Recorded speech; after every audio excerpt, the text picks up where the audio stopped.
సాక్షాత్తు సీతమ్మ తల్లి మోపిన పాదం.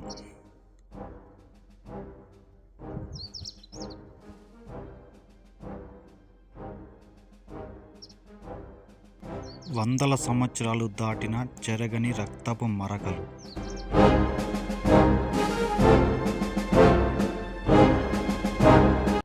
కొద్ది క్షణాల్లో చెక్కిన ఏకశిల Nagalingam.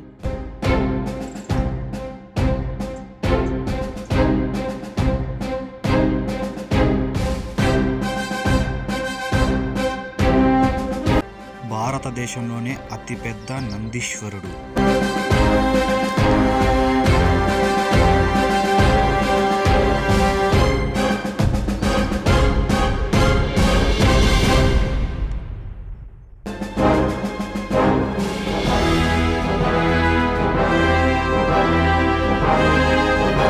Hi friends, welcome back to my channel historical places. మనం ఈరోజు లేపాక్షిలో ఉన్న వీరభద్రస్వామి దేవాలయం గురించి అయితే మొత్తం టాపిక్ ఈ వీడియోలో తెలుసుకుందాం. మనకి ఈ లేపాక్షి అనేది బెంగళూరు నుంచి 124 కిలోమీటర్లు, అనంతపురం నుంచి 118 కిలోమీటర్లు, మదనపల్లి నుంచి 136 కిలోమీటర్ల దూరంలో ఉంటుంది. మనకి ఈ దేవాలయం 16వ శతాబ్దంలో విజయనగర సామ్రాజ్య కాలంలో అయితే దీన్ని అయితే నిర్మించారు. ఈ గుడి కట్టించింది శ్రీకృష్ణదేవరాయలు తమ్ముడు అచ్యుతరాయల్ కింద పనిచేసే మంత్రి, అలాగే కోశాధికారి. ఆయనే మొత్తం ఈ గుడిని అయితే కట్టించాడు. ఈ గుడి కట్టడానికి ముఖ్యమైన కారణాలు ఏమంటే, ఇక్కడ సాక్షాత్తు సీతమ్మ తల్లి మోపిన పాదం, సాక్షాత్తు రాముడి చేత ప్రతిష్ఠించిన రామలింగం, హనుమలింగం, అలాగే పాపనాశేశ్వర లింగం ఇక్కడ గుడి కట్టక ముందే ఉన్నాయి. కాబట్టి ఇక్కడ ఆ గుడి కట్టడానికి అచ్యుతరాయల్ని ఒప్పించి ఈ విరుపన్న అనే ఆయన ఈ గుడిని అయితే ఇక్కడ నిర్మించాడు. మొత్తం ఇది 5 ఎకరాల్లో ఉంటుంది. ఒకే బండ ఉంటుంది, అంటే ఈ బండ తాబేలు ఆకారంలో అయితే ఉంటుంది. ఈ గుడిలో ఉన్న స్తంభాలు, శిల్పాలు అన్నీ ఈ కొండలో ఉన్న రాళ్లతోనే, ఇక్కడ రాళ్లతోనే మలిచి ఇక్కడే కట్టారు ఈ గుడి. ఈ గుడి కూడా బండ మీదే కట్టారు. ఈ గుడి 1522వ సంవత్సరం నుంచి 1538వ సంవత్సరం వరకు అయితే నిర్మించారు. మొత్తం 16 సంవత్సరాలు అయితే ఈ గుడిని అయితే నిర్మించారు. చాలా వేల మంది అయితే ఇక్కడ పనిచేశారు. ఇక్కడ సైన్స్కి కూడా చిక్కని ఎన్నో రహస్యాలు అయితే ఉన్నాయి. ముందుగా ఈ గుడికి మెయిన్ కీ పిల్లర్ ఏదైనా ఉందంటే హ్యాంగింగ్ పిల్లర్, అంటే గాల్లో వేలాడే స్తంభం. అది కూడా చూపిస్తాను. ముందుగా ఈ గుడి స్టార్ట్ చేసే ముందు ఈ వినాయక విగ్రహాన్ని అయితే చెక్కి దీనికి పూజలు చేసి తర్వాత అయితే ఈ గుడి మొత్తాన్ని అయితే వీళ్ళు నిర్మించారు. మొత్తం ఈ గుడిలో 876 పిల్లర్లు అయితే ఉన్నాయి. మొత్తం పిల్లర్స్ ఇవన్నీ ఇక్కడ ఉన్న కొండలో నుంచే ఇక్కడ ఇవే చెక్కి ఇలాగే గుడిని అయితే కట్టారు. ఈ గోడలు కూడా అక్కడ సిమెంట్ కానీ ఏదైతే యూజ్ చేయలేదు, బండ మీద బండ పెట్టేశారు. లాక్ సిస్టమ్ కూడా పెట్టింటారు. అంటే లాక్ సిస్టమ్ అంటే ఆ బండకి ఈ బండకి మధ్యలో గ్యాప్ ఉంటుంది కదా, అలాగే దాని మీద పెట్టేయడం. అంటే అది చాలా 500 సంవత్సరాలు అయినా కూడా ఇప్పుడు కూడా చెక్కు చెదరకుండా ఆ గుడి అయితే అలాగే ఉంది. ఫస్ట్గా మనం కొద్ది క్షణాల్లో చెక్కిన ఏకశిల నాగలింగం గురించి అయితే తెలుసుకుందాం. ఇక్కడ జక్కన్న, హంపన్న అనే ఇద్దరు శిల్పులు ఈ మొత్తం ఇక్కడ పనిచేసి మధ్యాహ్నం పూట భోజనానికి అయితే వస్తారు. ఇక ఇంటికాడికి వచ్చేసరికి వాళ్ళమ్మ వచ్చి ఇంకా అన్నం చేయలేదు, ఒక 2 నిమిషాలు అక్కడ కూర్చోండి రెడీ చేసేస్తాను అని ఆ కిచెన్లోకి అయితే వెళ్తుంది. వాళ్ళు ఆ కొంతసేపు కూర్చొని ఏం చేయాలి అని ఇక్కడ కనిపించే నాగలింగాన్ని అయితే చెక్కుతారు. ఇది మొత్తం ఒక బండలాగా ఉంటుంది. కరెక్ట్గా అన్నం ఉడికే లోపల అయితే దీన్ని కొన్ని గంటల్లో, అంటే 1 గంట 1.5 గంట లోపలే దీన్ని చెక్కారని ఇక్కడ చరిత్ర అయితే చెబుతూ ఉంటుంది. కొద్ది క్షణాల్లోనండి ఇది ఒక అద్భుతమనే చెప్పాలి. ఇంకా అన్నం అయిపోయి ఉంటుంది. ఇంకా వాళ్ళమ్మ వచ్చి ఇక తిందురాండి, అన్నం రెడీ అయిపోయింది అని బయటకు వచ్చి పిలుస్తుంది. ఆ నాగలింగాన్ని చూసి వాళ్ళ అమ్మగారే ఆశ్చర్యపడిపోతారు. ఈ కొద్ది క్షణాల్లోనే చెక్కేశారే అని. అప్పుడు ఆ నాగలింగానికి దిష్టి తగులుతుంది. దిష్టి తగిలి ఈ మొత్తం లైట్గా అక్కడక్కడ చీలుతుంది, అది అంటే పగిలిపోతుంది. అప్పుడు ఈ జక్కన్న హంపన్న అనేవాళ్ళు మేమింత కష్టపడి చెక్కాము, దీనికి ఇలా శిల అయితే ఇలా పగిలిపోయింది, ఇంకా పూజలు ఎందుకు జరుగుతాయి అంటారు. అప్పుడు అచ్యుతరాయలు అనే రాజుగారు కాశీ నుంచి ఒక శివలింగాన్ని తీసుకువచ్చి లింగాన్ని తీసుకొచ్చి ఆ పైన పెట్టారు కదా బ్లాక్గా లింగం, అది పెట్టిన తర్వాత ఇక్కడైతే పూజలు అయితే జరుగుతూ ఉంటాయి. మనకి ఇది కనిపించేది వచ్చి డ్యాన్సింగ్ రూమ్, అంటే డ్యాన్సింగ్ హాల్ అన్నమాట. అంటే మనకి గర్భగుడి ముందరే ఇదైతే ఉంటుంది మొత్తం. అంటే అప్పుడు స్వర్గంలో రంభ మేనక ఊర్వశి నాట్యం ఎలా చేశారు అనేది మొత్తం ఇక్కడైతే డ్యాన్సింగ్ హాల్ అయితే చూపించేశారు మనకి. అంటే ఇక్కడ రియల్గా జరిగింది అని కాదు, స్వర్గంలో ఇలా జరిగింది అనేది ఇక్కడైతే చూపించేశారు. మొత్తం చూడండి, అక్కడ ఈ స్తంభాల మీద అయితే విగ్రహాలు అయితే ఉన్నాయి కదా, వీళ్ళంతా ఒక డ్రమ్స్ కొట్టేవాళ్ళు, వాయిద్యం వాయించేవాళ్ళు, కొంతమంది చూసేవాళ్ళు, ఇలా మొత్తం అన్నమాట. ఈయనే రంభ ఊర్వశి మేనకలకి డ్యాన్స్ మాస్టరు, అందుకే ఈయనకి 3 కాళ్ళు అయితే ఉంటాయి. ముఖ్యమైన విషయం ఏంటంటే ఈ దేవాలయానికి ముఖ్యంగా ఈ పిల్లరే దీనికి సపోర్టు. ఇక్కడ చూపిస్తాను చూడండి, ఈ పిల్లర్ అన్నమాట. కింద మొత్తం గ్యాప్ ఉంటుంది, పైన మాత్రం టచ్గా ఉంటుంది.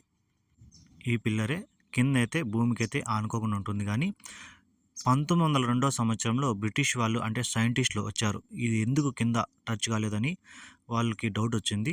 అప్పుడు వాళ్ళు గడ్డపార వేసి, ఈ గుణపం ఉంటుంది కదా అది వేసి ఒక పక్క ఇలా లేపేసరికి ఒక సైడ్ 1 ఇంచు 2 ఇంచులు ఒక సైడ్ అయితే ఒక మూలనైతే కిందకి భూమికి అయితే తగులుతుంది ఈ పిల్లరు. అప్పుడు సైడ్ ఉన్న ఈ పిల్లర్స్ మొత్తం, ఇక్కడ ఉన్నాయి కదా పిల్లర్స్ మొత్తం, ఇవి ఇలా మొత్తం కదిలిపోయి కొంచెం డ్యామేజ్ అయితే వచ్చేస్తాయి. అప్పుడు వాళ్ళు భయపడి దీన్ని అయితే వదిలేస్తారు. చూడండి, కొంచెము సైడ్ జరిగింటాయి, మీకు అక్కడ పోతే క్లియర్గా కనిపిస్తుంది, మనకి కెమెరాలు అయితే అంత సరిగ్గా అయితే కనపడలేదు. ఇక వాళ్ళు భయపడిపోయి, అంటే ఇది భూమికి మొత్తం కూర్చుండేస్తే దేవాలయం పడిపోతుందని వాళ్ళు అప్పుడు అనుకుంటారు. ఇక పైన ఉండేదంతా పెయింటింగ్ ఇది. అంటే అప్పుడు ఆకుకూరలు, ఈ ఆకుకూరలు కానీ ఆకులతో కానీ ఆకు పసులతో అయితే మనకి ఏ కలర్ కావాలో ఆ కలర్తో అప్పుడు ఆ 3D పెయింటింగ్ అయితే వేశారు. అప్పుడే అసలుకి ఏం లేదు, అప్పటికే ఇలా పెయింటింగ్ అయితే వేశారు.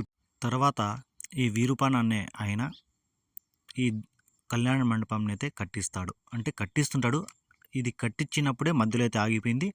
ఇంకా అంతటితో ఆయన కళ్ళైతే పీకి ఇక్కడ గోడకైతే వేయడం జరిగింది. ఇక్కడ ఈ అచ్యుతరాయల్ అనే రాజు చనిపోతాడు, ఆయనకి కొడుకులు ఉండరు కాబట్టి ఆయన అల్లుడు రాజుగా అయితే వస్తాడు ఈ రాజ్యానికి. ఇక్కడ ఈ వీరూపన్నకి నచ్చని వాళ్ళు ఉంటారు కదా కొంతమంది, వాళ్ళు వచ్చి ఈ రాజుకైతే చెప్తారు, ఇలా వీరూపన్న అని అయినా ఎవరికి తెలియకుండా ఈ రాజ్యంలో ఉన్న మొత్తం డబ్బులంతా తీసుకుని వెళ్ళి ఆ గుడి అయితే కట్టిస్తున్నాడు, మొత్తం డబ్బు అంతా వేస్ట్ చేస్తున్నాడు అని ఏవేవో ఆయన మీద చాడీలు అయితే చెప్తారు. కానీ ఆయనకి తెలియదు ఇలా మొత్తం ఆయన అడిగే చేస్తున్నాడని ఈ అల్లునికి అయితే తెలియదు. కాబట్టి ఆయన సరే ఆయన తీసుకొని రండి, ఆయన కళ్ళు తీసేద్దామని అని అంటారు. ఇక భటులు అక్కడికి వెళ్ళేసరికి ఆయన అక్కడికి వస్తే మీరు ఎలా అయినా నన్ను చంపేస్తారు, అక్కడికి వచ్చి మీ దగ్గర ఎందుకు చచ్చిపోయేది అని ఆయన 2 కళ్ళు తీసి ఇక్కడ పక్కనున్న గోడకైతే వేస్తాడు. ఇది జరిగి సాక్షాత్తు 487 సంవత్సరాలు అయితే అవుతుంది. 1538 సంవత్సరంలో ఈ కళ్యాణ మండపం కట్టేటప్పుడు లాస్ట్కి వచ్చే టయానికి అప్పుడు వాళ్ళు రావడంతో ఆ కళ్ళు తీసి అక్కడికి వేస్తాడు. అంతటితో ఈ గుడి నిర్మాణం అయితే ఆగిపోయింది. దాని తర్వాత ఎవరు ఈ గుడిని అయితే పట్టించుకోలేదు. తర్వాత చాలామంది వచ్చారు కానీ ఈ గుడిని డ్యామేజ్ చేయడానికి వచ్చారు, కానీ ఒక్కరు కూడా దీన్ని ఇంప్రూవ్మెంట్ చేయడానికి అయితే ఎవరు రాలేదు. 1902 సంవత్సరంలో సైంటిస్టులు వచ్చారు. ఈ బ్లడ్ నిజమా కాదా అని శాంపిల్స్ అయితే తీసుకెళ్లారు. చెక్ చేసేసరికి ఇది నిజంగానే మానవుల రక్తమే అని తేలింది. ఇప్పటికి కూడా వానలు పడుతున్నా ఎండలు కాస్తున్నా కూడా ఇప్పుడు కూడా ఆ రక్త మరకలు అనేది ఇప్పుడు కూడా చెరగలేదు, అలాగే ఉన్నాయి గోడకైతే. ఈ కళ్యాణ మండపం అనేది స్వర్గంలో శివపార్వతులకు పెళ్లి ఎలా జరిగింది అనేది ఇక్కడ కట్టేశారు. అంటే ఇంకా జరుగుతానింది, మధ్యలో అయితే ఆగిపోయింది. మొత్తం ఈ స్తంభాలు ఉన్నాయి కదా, మొత్తం స్తంభానికి ఒక్కొక్క స్తంభానికి ఒక్కొక్క దేవుళ్ళు ఇలా మొత్తం చూపిద్దామని ఆయన అయితే ఇక్కడ కట్టడం జరిగింది. కానీ ఇది ఆటికైతే ఆగిపోయింది, అదే లాస్ట్. ఇంకా మనకి ఈ గుడికి 200 మీటర్ల దూరంలో వచ్చి భారతదేశంలో అతిపెద్ద నందీశ్వరుడు అయితే ఉంటాడు. దాని పక్కనే కొంచెం ముందుకెళ్తే అంటే అక్కడి నుంచి కనిపిస్తుంది కొండపైన జటాయు పక్షి అనేది ఉంటుంది. ఆ జటాయు పక్షి ఏమంటే ఇక్కడ సీతమ్మ తల్లి పాదం పెట్టింది కదా, ఆ సీతమ్మ తల్లి పాదం పెట్టింది కూడా ఆ పక్షి వల్లే. ఆ పక్షి కోసమే అయితే ఇక్కడ పాదం అయితే పెట్టింది. ఎందుకంటే భద్రాచలం నుంచి రావణాసుడు సీతమ్మ తల్లిని తీసుకువెళ్ళేటప్పుడు ఈ ప్రాంతం మీదే అయితే వెళ్ళాడు. అప్పుడు జటాయు పక్షి చూసి ఆ రావణాసునితో యుద్ధం చేసింది. ఆ యుద్ధం చేసినప్పుడు ఆయనకి కోపం వచ్చి ఆ జటాయు పక్షి 2 రెక్కలు అయితే ఆయన కత్తితో అయితే తుంచేస్తాడు. అది ఇక్కడ పడిపోతుంది. అప్పుడు సీతమ్మ తల్లి పాదం పెట్టి రాముడు వచ్చేంత వరకు నువ్వు ఈ నీళ్లు తాగుతూ బతికి రామునికి ఈ విషయం చెప్పు అనే ఆమె కాలు పెట్టినాక అక్కడికైతే వాటర్ వచ్చేస్తుంది. ఆ జటాయు పక్షి అక్కడున్న వాటర్ తాగుతూ బతుకుతూ ఉంటుంది. రాముడు వచ్చేంత వరకు అది అక్కడే ఉంటుంది. అక్కడ రాముడు వచ్చేకి ఇలా మొత్తం ఇలా జరిగినదంతా ఆ జటాయు పక్షి అనేది రాముడికి చెప్పేసి చనిపోతుంది. అప్పుడు ఆ రాముడు లే పక్షి అంటుంటే అప్పటి నుంచి ఈ ప్రాంతానికి లేపాక్షి అనే పేరు వచ్చిందని అక్కడ ఉన్న వాళ్ళైతే చెబుతుంటారు. ఇక మనకి ఇదే నందీశ్వరుడు. మొత్తం ఇది వచ్చి ఒకే రాయి మీద అయితే చెక్కారు, ఒకే రాతితో అయితే చెక్కారు, జాయింట్స్ ఏమి ఉండవు. ఇది వచ్చి 15 అడుగులు ఎత్తు, 22 అడుగుల పొడవైతే ఉంటుంది. ఇక మొత్తం ఈ నందీశ్వరుడికి ఆ మెల్లో గంటలు కానీ రుద్రాక్షలు కానీ ఆ మాలలు కానీ మొత్తం దగ్గర పోయి చూస్తే అద్భుతంగా అయితే ఉంటాయి. మీకు ఈ జటాయు పక్షి ఇది కూడా చూపిస్తానంటే అక్కడ ఉంది చూడండి, అదే జటాయు పక్షి. అక్కడి నుంచి అక్కడికి వెళ్తే మీరు అక్కడ పోయి చూడొచ్చు. అక్కడ గుడి కూడా ఉంది. మాకు టైం సరిపోలేదని మేమైతే అక్కడికైతే వెళ్ళలేదు, కాబట్టి మీరు ఒకసారి పోయేటప్పుడు చూసుకొని రండి. అది కూడా ఈ నందీశ్వరుడు అనేది భారతదేశంలోనే అతిపెద్ద నందీశ్వరుడు, ఏకశిల నందీశ్వరుడు అన్నమాట. ఇలా చెప్పడం కాదు కానీ మీరు కూడా ఒకసారి పోయి వస్తే మీకే తెలుస్తుంది ఆ అద్భుతాలు, ఆ రహస్యాలు. ఇక్కడ టెంపుల్ అనేది, ఈ గుడి అనేది ప్రతి రోజు ఓపెన్లోనే ఉంటుంది. ఇక్కడ లోపల పూజలు కూడా చేస్తారు. లోపల వచ్చి వీరభద్ర స్వామికి అయితే పూజలు అయితే చేస్తుంటారు. ఖచ్చితంగా చూడవలసిన ప్రదేశాల్లో ఈ లేపాక్షి వీరభద్ర స్వామి దేవాలయం కూడా ఒకటి. ఖచ్చితంగా మీరు కూడా ఎప్పుడైనా టైం ఉంటే పోయి చూసేసి రండి. ఇక ఏమైనా చిన్న చిన్న తప్పులు ఉంటే క్షమించండి. నాకు తెలిసిన విషయాలు అయితే చెప్పాను. ఒకసారి మీకు ఈ ఇన్ఫర్మేషన్ మీకు నచ్చితే నా ఛానల్ని సబ్స్క్రైబ్ చేసుకోండి, అలాగే ఒక లైక్ అయితే చేయండి.